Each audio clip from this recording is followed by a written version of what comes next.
Christian genocide. Nnamdi Kanu's custody in Sokoto underscores ongoing Christian genocide, indicting Nigerian government, Sokoto Caliphate, and Fulani oligarchy. Christian genocide. Nnamdi Kanu's custody in Sokoto underscores ongoing Christian genocide, indicting Nigerian government, Sokoto Caliphate, and Fulani oligarchy. The unconstitutional sentencing and consequent transfer of Mazi Nnamdi Kanu, leader of the indigenous people of Biafra IPOB, from Abuja to prison facility in Sokoto State, northwest Nigeria, has ignited fresh concerns to the already viral discussions about the systematic targeting of Christians in Nigeria by the jihadist Nigerian government and exposed the deep fissures in the country's federal structure.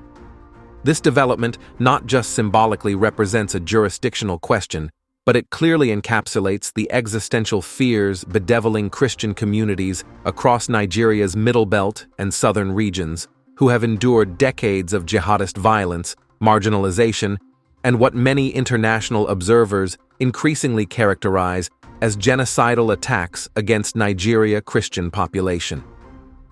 The Symbolism of Sokoto 1 may ask, why send Mazi Nnamdi Kanu to Sokoto prison and not Abuja, the seat of power, where his security can be guaranteed? Well, Sokoto is not merely another Nigerian state. It represents the historical and contemporary seat of Islamic authority in northern Nigeria. As the headquarters of the Sokoto Caliphate, established in the early 19th century through Usman dan Fodio's jihad against indigenous tribes across northern Nigeria, the city, though fraught with terrorist activities, carries profound religious and political significance to all Muslims in Nigeria, and even to the jihadist terrorist groups like Boko Haram carrying out attacks on Christian communities in the last decade. Again, the custodial choice and management of Mazi Nnamdi Kanu in Sokoto prison has far-reaching implications that extend beyond his individual safety and security.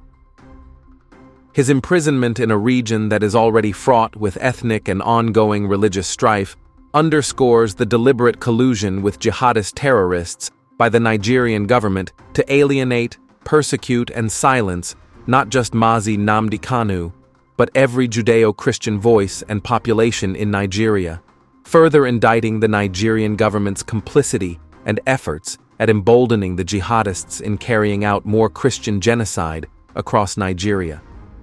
Consequently, for many Christians and southern Nigerians, the Nigerian government's decision to hold Kanu, a Judeo-Christian separatist leader, in Sokoto sends an unmistakable message about how the Islamic Sokoto Caliphate's influence extends to shape federal policy in ways that disadvantage Christian and non-Muslim communities in Nigeria.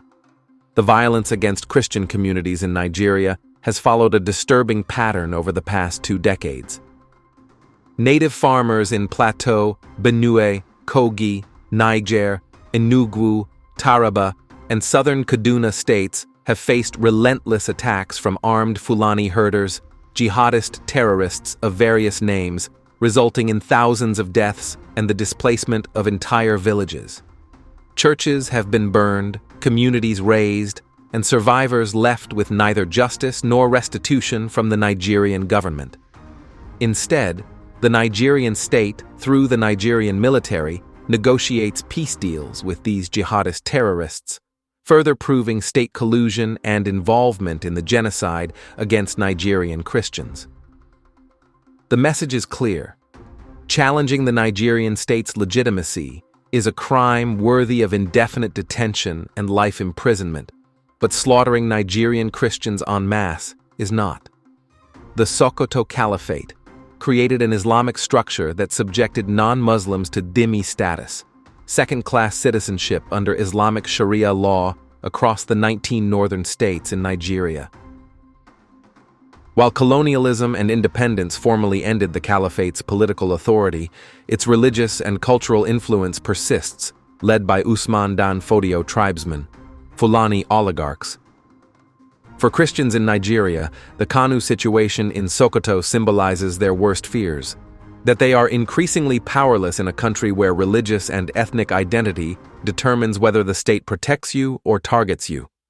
Kanu's transfer to Sokoto prison exemplifies this pattern of deep-seated religious persecution, selective justice in Nigeria, and indicts the Nigerian state, Sokoto Caliphate and Fulani oligarchy as masterminds of these jihadist terrorist groups perpetuating Christian genocide in Nigeria.